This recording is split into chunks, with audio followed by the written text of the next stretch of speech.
Okay, question number 32 में we have to define the terms resonant frequency क्या होती है और power factor of a series LCR circuit क्या होता है। सो सीरीज एलसीआर सर्किट में inductor, capacitance and resistor are connected in series. तो इस केस में आपके पास सबसे पहले है inductor. So this is a coil and that has inductance L. Then there is capacitor and the resistor. They are connected to an AC source of voltage. ये connected है AC सोर्स ऑफ वोल्टेज के साथ। सो this is the LCR series, इसे हम बोलते हैं LCR series. अब इसी LCR सीरीज में आपसे पूछा है, सबसे पहले आपसे पूछा है रेजोनेंट फ्रीक्वेंसी क्या होती है। तो रेजोनेंट फ्रीक्वेंसी इस ये वो फ्रीक्वेंसी है जब करंट इज मैक्सिमम।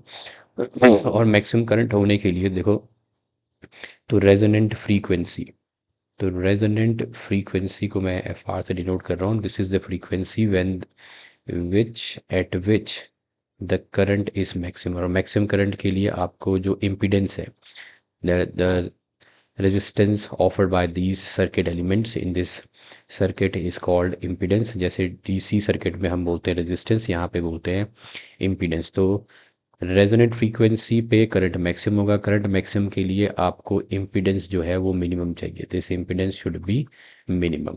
अब इम्पीडेंस मिनिमम होने के लिए impedance LCR circuit is given by the formula under root of R square plus, यहाँ पे आता है XL minus XC the whole square, where XL is the inductive reactance and XC is the capacitive reactance. So XL is equal to रहता है omega into L, where omega is the angular frequency, और XC is equal to 1 upon omega C। तो अगर आपको ये minimum चाहिए, ये minimum के लिए आपको इसकी तो कोई एक डेफिनेट वैल्यू होगी, ये आपका ज़ीरो होना चाहिए। ये ज़ीरो होने के लिए XL is equal to X C चाहिए। तो ये कंडीशन है। आप यहाँ कुछ भी लिख सकते हो कि रेजोनेंट फ्रीक्वेंसी वो फ्रीक्वेंसी है जहाँ पे जो इंडक्टिव रिएक्टेंस है इस इक्वल टू कैपेसिटिव रिएक्टेंस है, जिससे आपको इम्पीडेंस मिनिमम हो जाएगा। इम्पीडेंस मिनिमम हो जाएगा तब करंट आपका मैक्सिमम हो जाएगा। तो यही यहाँ पे डेफिनेशन में भी लिख सकते हो आप। तो जो रेजोनेंट फ्रीक्वेंसी है किसी भी LCR सर्किट में, वो फ्रीक्वेंसी है जहाँ पे करंट मैक्सिमम हो, या वो फ्रीक्वेंसी जहाँ पे इम्पीडेंस मिनिमम हो। मिनिमम इम्पीडेंस कितनी होगी वो भी मैंने यहाँ लिखा है, मिनिमम इम्पीडेंस कैलकुलेट भी कर लेते हैं। अगर ये दोनों इक्वल हो जाए तो this turns out to be zero. तो minimum impedance is equal to, सिर्फ यहाँ पे under root of R square रह जाएगा, तो मिनिमम इम्पीडेंस आ जाएगी is equal to the resistance.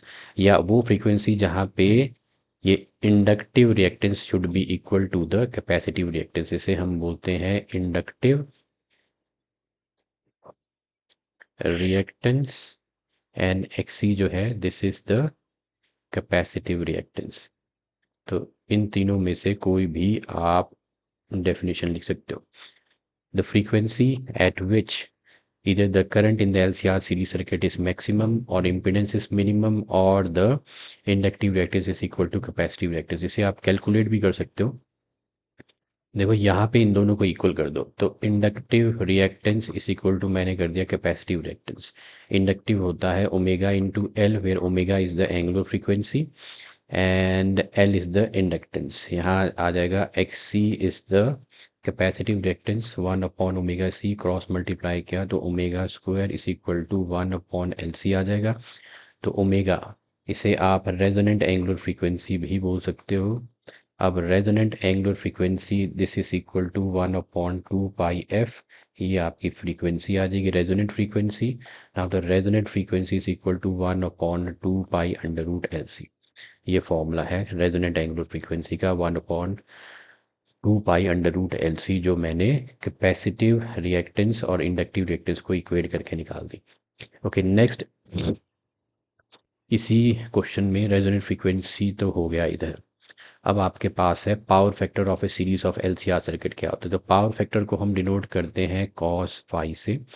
Now this, ये पावर फैक्टर है, this is equal to the ratio of resistance to impedance of the series LCR circuit, या फिर हम impedance of the series, ratio of resistance to impedance.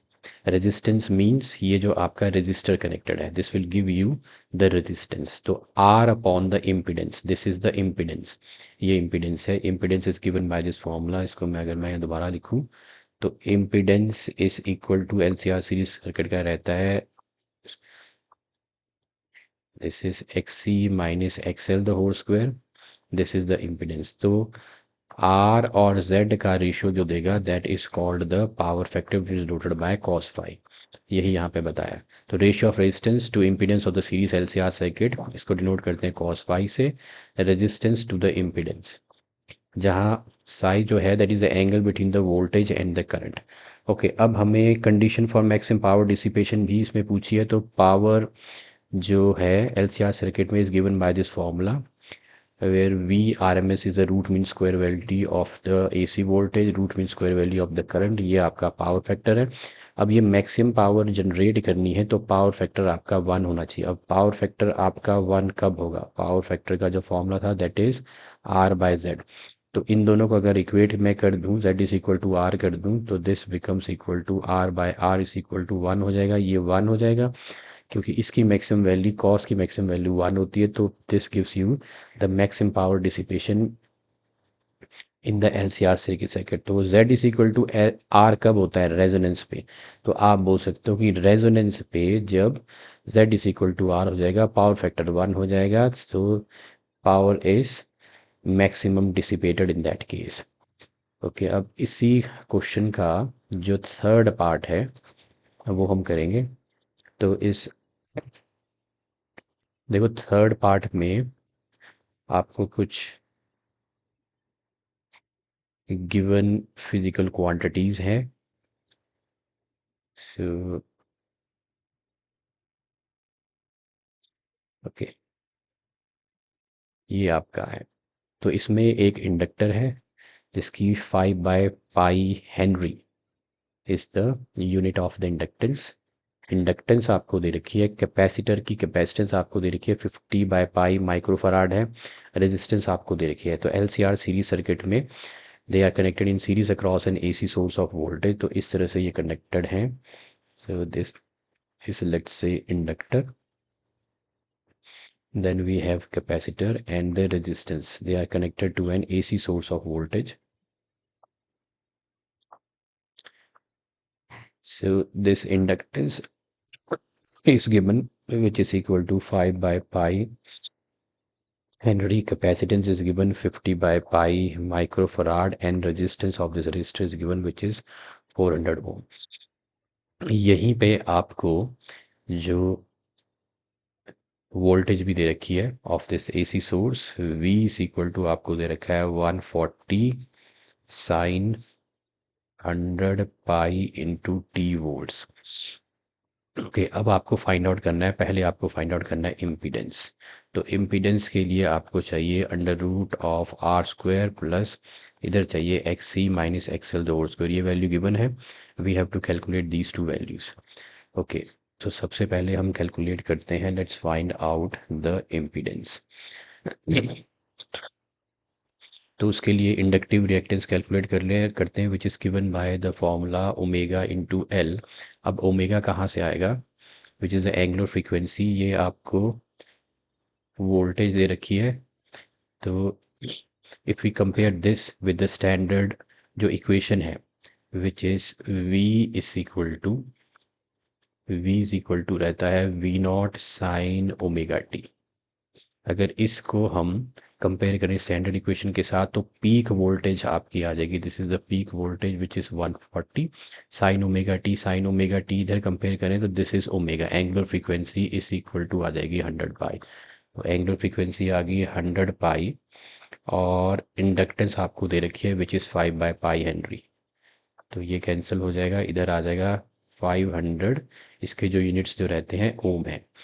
तो inductive reactance आ गई 500 ohm. Let's calculate the capacitive reactance. Capacitive reactance is equal to 1/ओमेगा into C. तो 1/ओमेगा है 100π, सी है 50π microfarad, so 50/π into 10⁻⁻6 farad. Okay, ये आपका कैंसिल हो गया।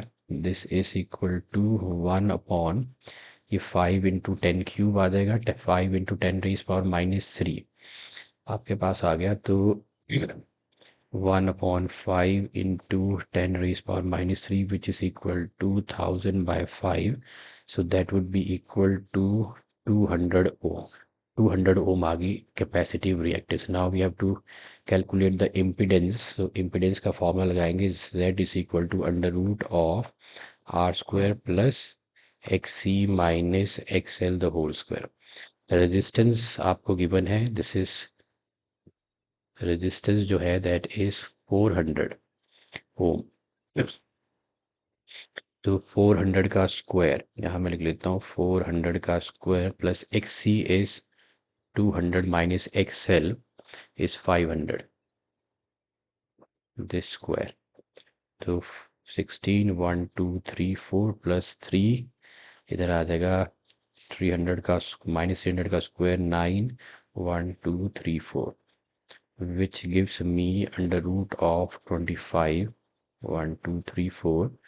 तो इम्पिडेंस आपकी आ जाएगी 500, this is equal to 500 ohm. ये impedance of the LCR circuit आपके पास आ गई, this is 500 ohm. Next we have to calculate, next इसमें आपसे पूछा है we have to find the RMS value of current that flows in the circuit.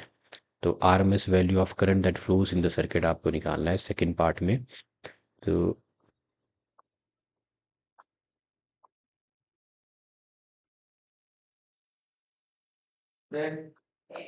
RMS value of the current के लिए आपको RMS value of the voltage find out करनी पड़ेगी।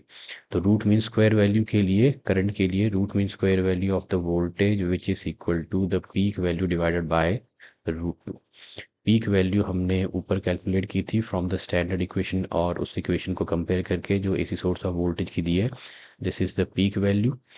Okay 140 volt divided by √2, इसको अगर मैं रैशनलाइज करूँ so this gives me VRMS is equal to आ जाएगा 70 इंटू √2 वोल्ट्स।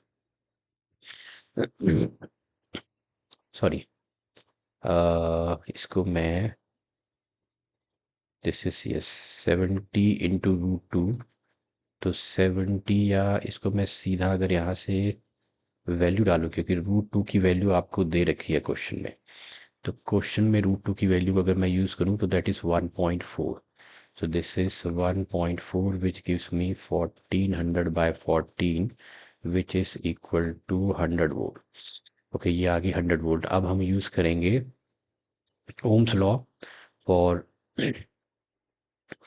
तो I इज इक्वल टू रहता है V/R। AC सर्किट के लिए ये IRMS हो जाएगा, ये root mean square value of the voltage हो जाएगी। तो Ohm according to Ohm's law DC circuit के लिए V is equal to IR, और AC के लिए हो जाएगा root mean square value of the current and root mean square value of the voltage, और R की जगह आ जाएगा इम्पिडेंस। तो दिस इज 100 और इम्पिडेंस आपने कैलकुलेट की है 500, तो root mean square value of the current is equal to आ जाएगा 0.20 ampere. So this is the root mean square value of the current which is 0.2 ampere. So this was the question based on LCR series circuits resonance condition.